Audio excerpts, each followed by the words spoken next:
Motors Festivalında her birinizi hoş gördük. Bugün ise onlarca yeni Toyota avtomobilleri bax bu qapı arxasında her birimizi gözləyirik. Odur ki, gedirik test drive eləməyə.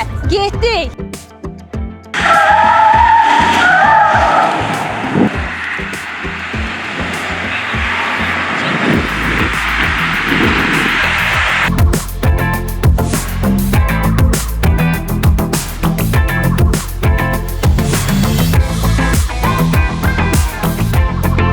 Bakıda olansınız. Bəli, Bakıdan olun. Siz tanıyaq. Nəhmədov Arif. Toyota'ya həvəslisiniz. Bəli, Yapon maşınlarının hamısına həvəsliyəm. Hal-hazırda hansı avtomobil var sizdə?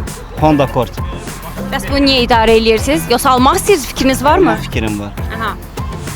Bəs pulu bilirsiniz nə qədərdir qiyməti?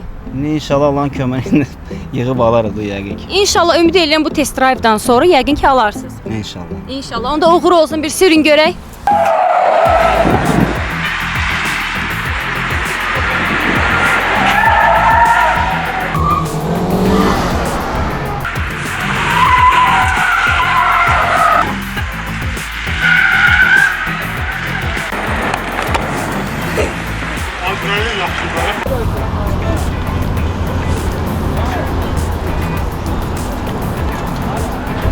Salam, xoş gördük. Salam xanım.